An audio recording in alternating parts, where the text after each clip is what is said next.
नमस्कार, मैं आपके साथ के राणा, साधना प्लस देख रहे हैं आप। स्वागत है आप सभी का झारखंड बुलेटिन में। खबरों का सिलसिला शुरू करने से पहले एक नजर डालेंगे अब तक की सुर्खियों पर।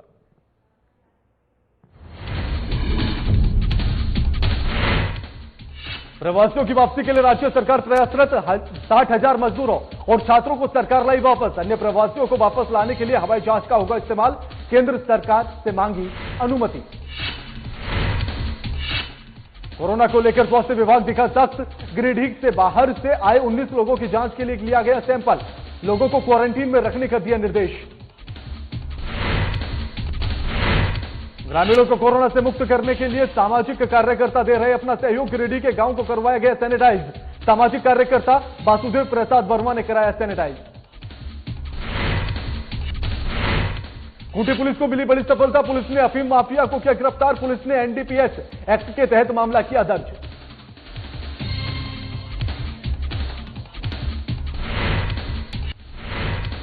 लोहरदगा के कुंडू में सड़क किनारे मिला वृद्ध का शव। लॉकडाउन में नहीं मिली खाद्य सामग्री। मृतक के पास नहीं था राशन कार्ड। जांच में पड़ताल में जुटा प्रशासन।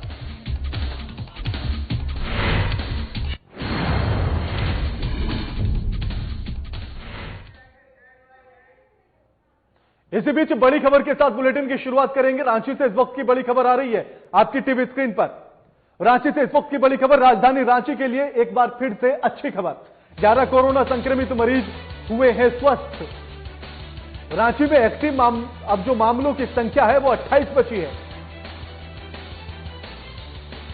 102 कोरोना संक्रमित मरीजों में से 72 मरीज स्वस्थ हो चुके हैं। स्वस्थ होकर मरीजों ने डॉक्टर, स्वास्थ्य कर्मियों और जिला प्रशासन का धन्यवाद दिया है। बड़ी और अच्छी खबर अब राजधानी रांची के लिए जो एक बार फिर से सामने आई है। ऐसे में कोरोना का खौफ जहां पूरे दुनिया में अपने पैर पसार रहा है या कहें कि कहर जारी है, ऐसे में रांची से एक और अच्छी खबर निकलकर सामने आई है जहां 11 कोरोना संक्रमित मरीज स्वस्थ हो चुके हैं। रांची में एक्टिव मामलों की संख्या अब सिर्फ 28 बची है। 102 कोरोना संक्रमित मरीजों में से 72 मरीज अब स्वस्थ हो चुके हैं, यानी कि कुल कोरोना संक्रमित मरीजों की संख्या झारखंड में 102 है। लेकिन अब 72 के स्वस्थ होने के बाद अब 28 ही बचे हुए हैं। स्वस्थ मरीजों ने डॉक्टर्स, स्वास्थ्य कर्मी और जिला प्रशासन का धन्यवाद दिया है। एक बड़ी और अहम खबर। और ऐसे में जब कोरोना का कहर पूरी दुनिया में चल रहा हो, जारी हो, ऐसे में इस अंधकार में जब इस तरह की खबरें निकलकर सामने आती हैं तो आशा की कहीं ना कहीं एक किरण नजर जरूर आ जाती है। इस खबर पर हमारे साथ हमारे बिहार झारखंड के संपादक कुंदन कृतज्ञ जी फोन लाइन पर जुड़ गए हैं। कुंदन जी, जहां कोरोना का कहर अभी तक जारी है, लगातार नए मामले निकलकर सामने आ रहे हैं, लेकिन जब मरीजों के स्वस्थ होने की खबर निकलकर सामने आती है तो कहीं ना एक आशा की किरण नजर आती है, ये कहा जा सकता है। बिल्कुल के देखिए, सबसे अहम बात क्या है कि अब झारखंड में कोरोना को 2 नजरों से देखना होगा। सबसे पहली बात यह कि जो झारखंड वासी लॉकडाउन के समय से झारखंड में रह रहे हैं, उनकी तरफ से अब कोरोना में कोई संक्रमण नजर नहीं आ रहा है। अब जितने भी नए मामले सामने निकल कर आ रहे हैं, उन तमाम मामलों में बाहर से आ रहे प्रवासी मजदूर और बाकी जो दूसरे लोग हैं उनके तरफ से संक्रमण दिखाई दे रहा है। दूसरा सबसे अहम बात आपको बता दें कि झारखंड में राजधानी रांची जो हिंद पीढ़ी एक हॉट स्पॉट बना हुआ था और अधिकतर मामले झारखंड के तमाम मामलों में लगभग 70 से 75% मामले राजधानी रांची से निकलकर सामने आए थे और उनमें लगभग 90% मामले हॉट स्पॉट हिंद पीढ़ी से थे। लेकिन अब इसमें एक अच्छी खबर ये आई है कि आज की तारीख में राजधानी रांची में बात करें तो मात्र 28 एक्टिव मामले ही राजधानी रांची में हैं। कुल 102 मरीजों की अभी तक यहाँ पहचान हो पाई थी, जिसमें 72 मरीज स्वस्थ होकर होम क्वारंटाइन में हैं और इसके अलावा 2 मरीजों की मौत हो चुकी है। 28 मरीज अभी इलाजरत हैं। तो कहा यह जा सकता है कि जहां हम आंकड़ों की बात करते हैं, जहां आंकड़े 100 से ऊपर झारखंड के बता रहे हैं, वहां पर अगर 72 मरीज स्वस्थ होकर राजधानी रांची से अपने घर जा चुके हैं तो ये अपने आप में एक काफी हौसला बढ़ाने वाला उत्साहजनक खबर है। के जी बिल्कुल, क्योंकि कुंदन जी ये कहा जा सकता है कि जिस तरह से एक खौफ सभी के दिलों में कोरोना को लेकर है और जिस तरह से आंकड़ा निकलकर सामने आ रहा है, प्रतिशत अगर देखा जाए निकलकर सामने आ रहा है कि अगर 102 में से अगर 72 लोग स्वस्थ हो जाते हैं तो यानी कि अब घबराने की जरूरत नहीं है, कहीं ना कहीं काबू पा लिया गया है। बिल्कुल के देखिए, इसमें कोरोना में सबसे बड़ी बात है इम्यूनिटी, और किस तरीके से और किस स्तर पर आपकी पहचान हो पाई है, और साथ ही साथ किस तरीके से आपका इलाज किया जा रहा है। अगर संस्थागत इलाज और सही तरीके से इलाज हो पा रहा है तो ऐसा नहीं है कि कोरोना एक लाइलाज बीमारी है, यह एक फ्लू है। जरूरत है आपके अंदर जागरूकता होने की, उचित समय से इलाज करवाने की, होम क्वारंटाइन की, और सोशल डिस्टेंसिंग मेंटेन करने की।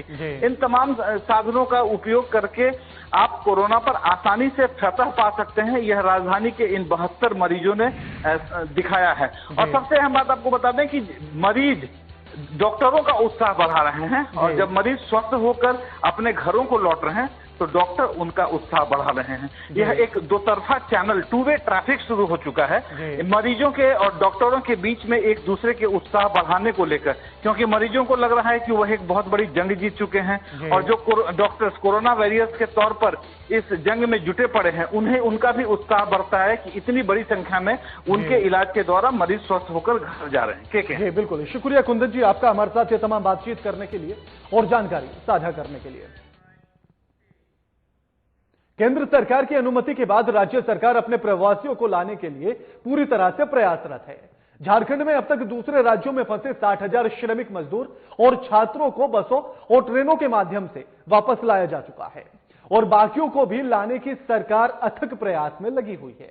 इसी कड़ी में झारखंड के मुख्यमंत्री हेमंत सोरेन ने मीडिया से बातचीत के दौरान कहा है कि सरकार के द्वारा जरूरी संसाधनों का इस्तेमाल किया जा रहा है। इसके साथ ही प्रवासी श्रमिकों को लाने के लिए हवाई जहाज का भी इस्तेमाल किया जाएगा। इसके लिए केंद्रीय गृह मंत्रालय से अनुमति मांगी गई है।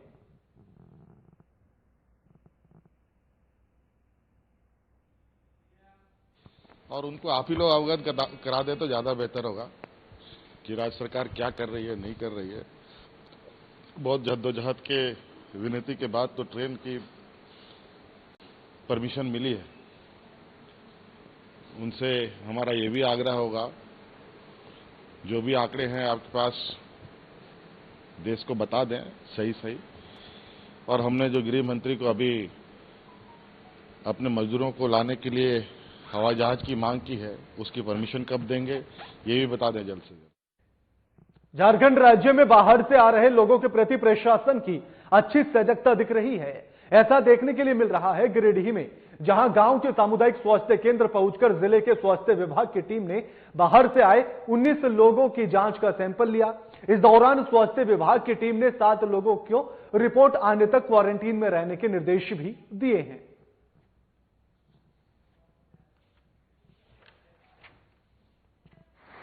आज गांवा सामुदायिक स्वास्थ्य केंद्र में गांवा प्रखंड के विभिन्न क्षेत्रों से 19 व्यक्तियों को लाया गया, जो कि उनमें से कुछ सूरत के थे, कुछ हैदराबाद के थे, कुछ दिल्ली से आए हुए थे। उन लोगों को गांवा सामुदायिक स्वास्थ्य केंद्र में लाके जिला से आई हुई टीम के द्वारा उनका नेजल और थ्रोट स्वाब का सैंपल लिया गया। उनमें से 7 लोगों का जांच रैपिड विधि से भी किया गया, और उन लोगों को क्वारंटाइन सेंटर में रखने की सलाह दी गई। वैश्विक महामारी कोरोना को लेकर जहां एक तरफ जिला प्रशासन पूरी तरह से सक्रिय है और इससे निपटने में लगा हुआ है, वहीं दूसरी तरफ ग्रामीण क्षेत्रों में कार्य करने वाले सामाजिक कार्यकर्ता भी इसमें खुलकर अपना सहयोग दे रहे हैं। ऐसा ही नजारा देखने को मिला है गिरिडीह के जमुआ प्रखंड के बदडीहा पंचायत में, जहां सभी ग्रामीणों को कोरोना से मुक्त करने के लिए सामाजिक कार्यकर्ता वसुदेव प्रसाद वर्मा अपने निजी खर्च से गांव को सैनिटाइज करवा रहे हैं।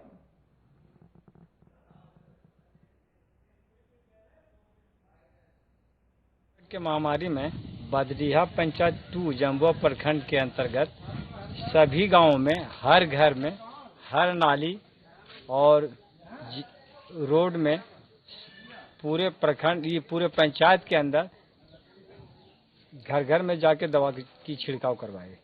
लोगों को सुरक्षा के लिए बदडीहा पंचायत बदडीहा 2 प्रखंड जमुआ जिला गिरिडीह के अंतर्गत हर घर में सैनिटाइज करवाए तथा मास्क का वितरण करवाए।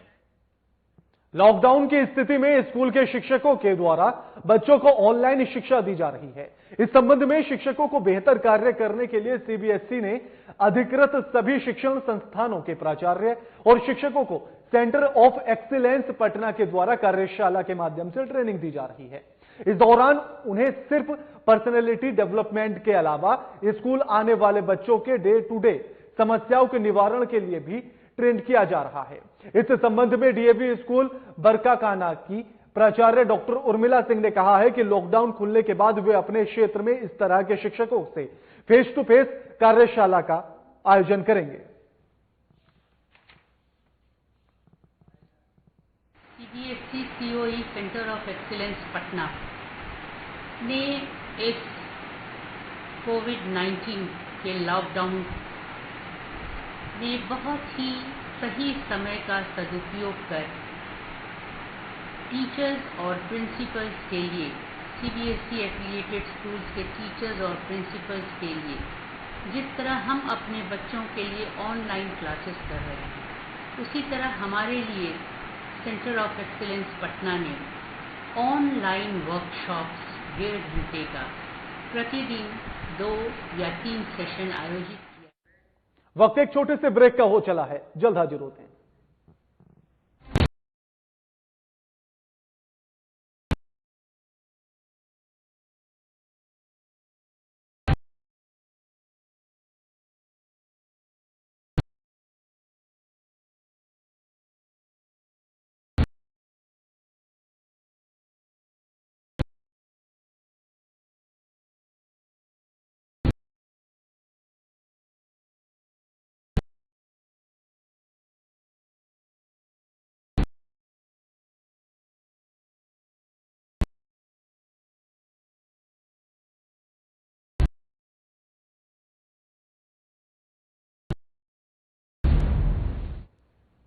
ब्रेक के बाद आप सभी का स्वागत है। खूंटी जिले में लॉकडाउन का उल्लंघन करते हुए अफीम माफियाओं ने खूंटी से अफीम की तस्करी शुरू कर दी है। हाल ही के दिनों में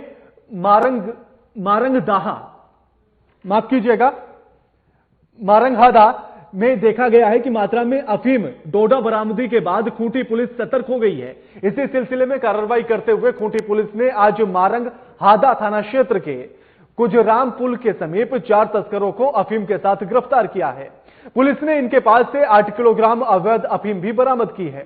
संबंधित मामले में पुलिस ने एनडीपीएस एक्ट के खिलाफ मारंगहादा थाने में मामला दर्ज कर लिया है। अफीम लेकर चारों माफिया बाहरी अफीम तस्करों को अफीम बेचने की फिराक में घूम रहे थे।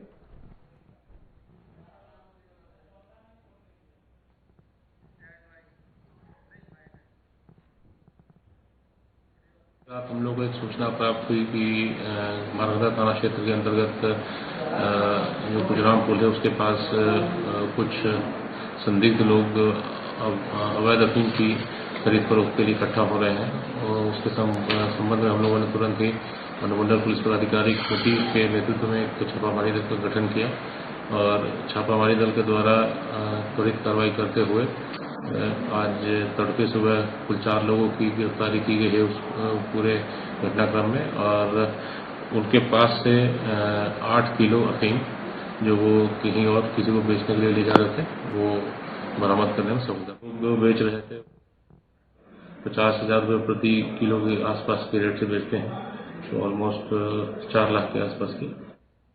लोहरदगा के कुंडू थाना क्षेत्र के बस स्टैंड के समीप सड़क किनारे वृद्ध का शव बरामद हुआ है। शव की पहचान कुंडू थाना क्षेत्र हाथा टोली निवासी राम सिंह के रूप में हुई है।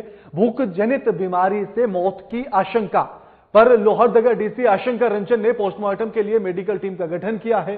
बताया जाता है कि मृतक राम सिंह को इस लॉकडाउन में किसी भी तरह की खाद्यान्न सामग्री नहीं दी गई। वहीं मृतक के पास राशन कार्ड भी नहीं था। जिला प्रशासन पूरे मामले की जांच पड़ताल में जुट गया है।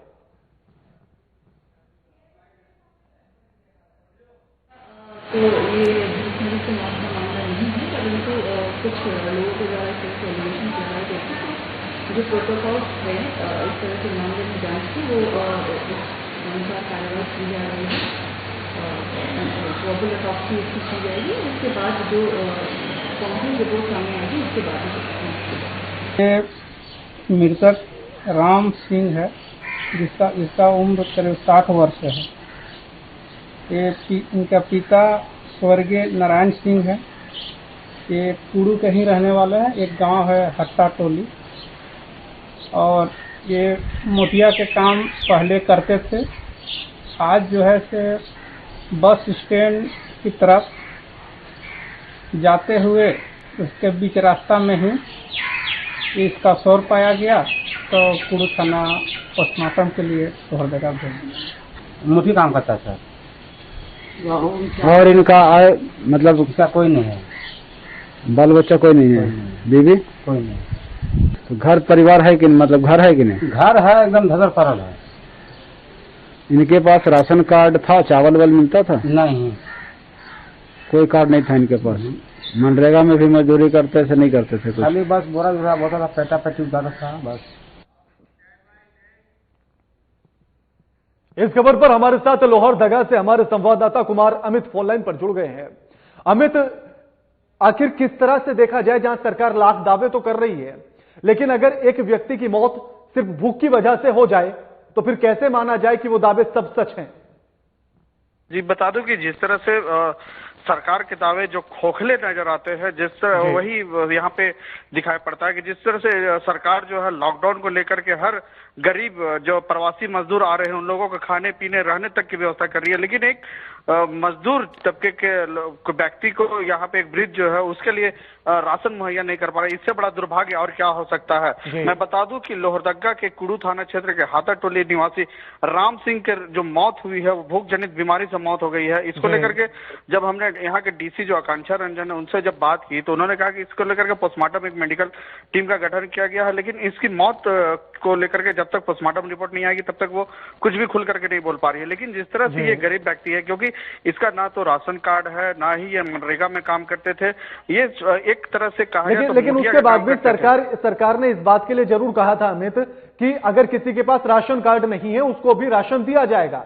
लेकिन अगर ऐसे में ये व्यक्ति छूट जाता है तो कमी किसकी कहा जाए, जिम्मेदार किसको कहा जाए, चूक कहां पर हुई? जी, मैं बता दूं कि जिस तरह से ये जो पूरा मामला है, जो प्रकरण है, ये कहीं ना कहीं बहुत बड़ी लापरवाही है।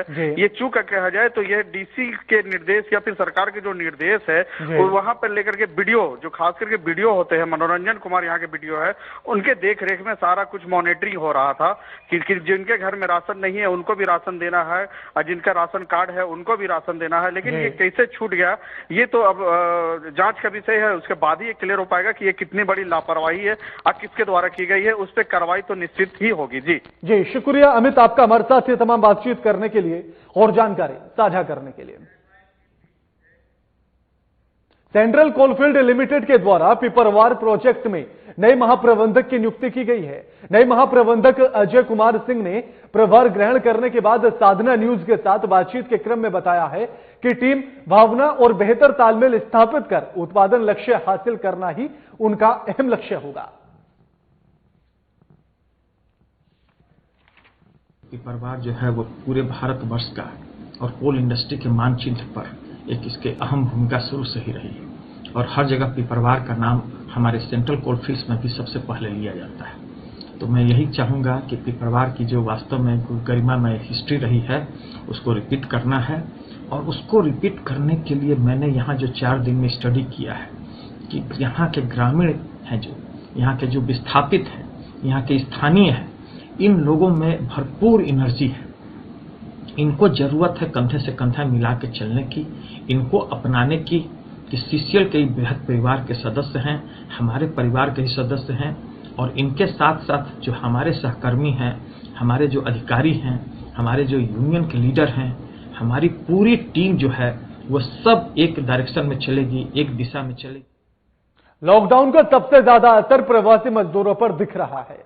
एक तरफ काम बंद होने के कारण खाने के लाले पड़ गए हैं, तो वहीं दूसरी ओर घर जाने के लिए साधन भी नहीं मिल पा रहा है, जिसके चलते मजदूर पैदल जाने के लिए विवश हो चुके हैं। ऐसा ही एक 11 मजदूरों का जत्था धनबाद से बिहार के भागलपुर के लिए पैदल ही निकल पड़ा। इन मजदूरों को जब इनके मालिक की तरफ से राशन मिलना बंद हो गया तो फिर ये लोग अपने घर की ओर पलायन करने के लिए मजबूर हो गए। इस दौरान पूछे जाने पर मजदूरों ने अपनी बदहाली और विवशता बयां की है। कहाँ काम करते? हम सब धनबाद में काम करते थे। राशन पानी दे रहा था प्रशासन, अब राशन पानी नहीं देने लगा, इसलिए हम सब पैदल निकल चले भागलपुर के लिए। कब चला था और किस में काम करता था? कल हम सब चले हैं और वही मिस्त्री के साथ में लेबर मजदूर वाला काम। महामारी का रूप ले चुकी कोरोना वायरस के प्रकोप ने पाक माहे रमजान के महीने को फीका कर दिया है। इसका असर चतरा में भी देखने के लिए मिला है। जहां हर साल रमजान के महीने में खरीदारों की भीड़ लगी रहती थी, वहीं इस बार गलियां और बाजार सूने ही नजर आए हैं। इस बार दुनिया भर के मुसलमान समुदाय के लोग लॉकडाउन के कारण घरों में ही नमाज अदा कर रहे हैं। इसके अलावा लॉकडाउन के कारण रोजगार ठप हो जाने से आर्थिक तंगी भी सामने आ चुकी है, जो कि त्योहारों के रंग को फीका करने का एक बड़ा कारण माना जा रहा है।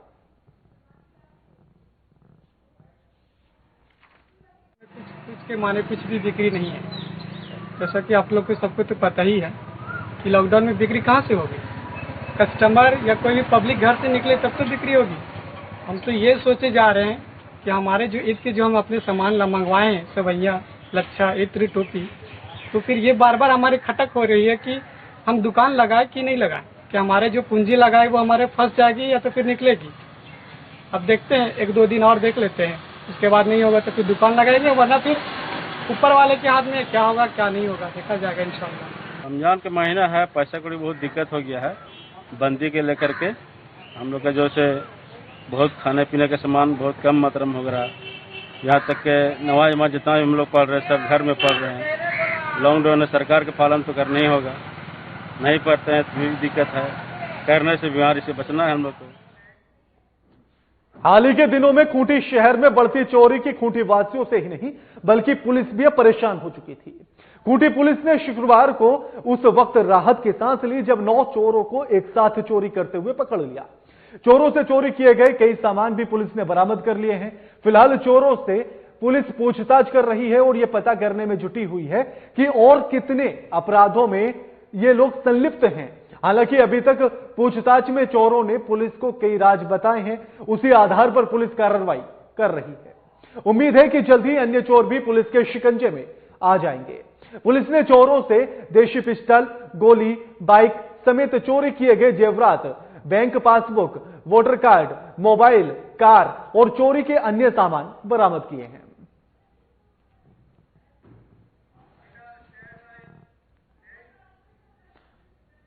बुलेटिन में फिलहाल इतना ही। लगातार खबरों के लिए देखते रहिए साधना प्लस। नमस्कार।